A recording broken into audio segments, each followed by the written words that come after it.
எந்த இயக்கத்தை எதிர்த்து அதிமுக உருவாக்கப்பட்டதோ, எந்த இயக்கத்தை எதிர்த்து ஜெயலலிதா தன் வாழ்நாள் முழுக்க இருந்தாங்களோ, எந்த இயக்கத்தால ஜெயலலிதா அவர்கள் சிறைக்கு போனாங்களோ, எந்த இயக்கம் ஜெயலலிதா அவர்களை வாய்தா ராணி என்று கிண்டல் செய்ததோ, எந்த இயக்கத்தை அழிப்பதற்காக அதிமுக இன்னைக்கு சூழலை மேற்கொள்ளுதோ அந்த திமுகவுடைய இணைவதற்கு இவங்க திட்டம் போட்டிருக்காங்களா? அதாவது ஓபிஎஸ் திமுக கூட்டணியில் போயிடுறது, எடப்பாடி ஒழியணும். ஆக அந்த வகையில் எடப்பாடி பதவி விலகணும்னு ஐயா ஸ்டாலின் சொன்ன மாதிரி எடப்பாடி ஒழியணும்டா. அதாவது நாடு நல்லா இருக்கணும், மக்கள் நல்லா இருக்கணும், நல்லாட்சி வரணும், ஊழல் ஒழியணும், லஞ்சம் ஒழியணும், கனிமவள கொள்ளை ஒழியணும், ஆத்துமண கொள்ளை ஒழியணும், இந்த தமிழ் வாழணும், தமிழர்கள் வாழணும் அப்படிங்கிற அஜெண்டா இல்லை. அதெல்லாம் என்னென்ன தெரியாது உங்களுக்கு. எடப்பாடி ஒழியணும், திமுக ஒழியணும், அதிமுக ஒழியணும். இந்த கட்சியோட கொள்கையை பாருங்க, கோட்பாட்டை பாருங்க. மக்கள் நல்லா இருக்கணும்னு எவனா ஒருத்தன் பேசுறானா?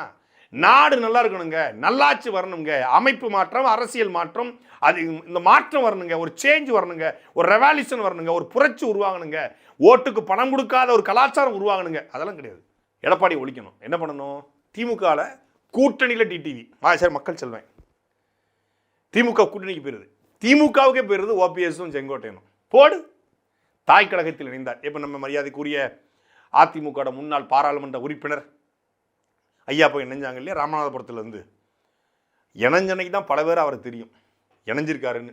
கடைசி அதுதான், ஒரு தடவை இணைஞ்சிட்டாருங்க அப்படின்னு ஒரு போஸ்ட் போட்டாங்க. கடைசி போஸ்ட் அவருக்கு அதுதான். அரசியலாக கடைசி காலத்தில் ஏதாவது ஒரு பொறுப்பு குரூப்பாக வாங்கிக்கிட்டு ஏதாவது ஒரு நல்ல சம்பாதிச்சுக்கிட்டு இருந்துருவோம் அப்படிங்கிற முடிவுக்கு வந்துட்டாப்புல. செங்கோட்டையனும் சரி, இன்னுமா 5 வருஷமா 6 வருஷமா நம்ம எத்தனை 10 தேர்தலில் பார்த்தாச்சு, இன்னொரு 10 தேர்தலுக்கு நம்ம இருக்க போகிறோம். எடப்பாடி கூட முன்றதுக்கு பதிலாக நம்மளும் இவர் கூட போயிடுவோம். பூவுடன் சேர்ந்த நாரும் மணக்கும், ஆனால் பன்றியுடன் சேர்ந்த கண்டுகுட்டி இந்த கண்டுகுட்டி தான். எல்லாரும் வாங்க, இதுல ஒன்றும் குறைச்சல.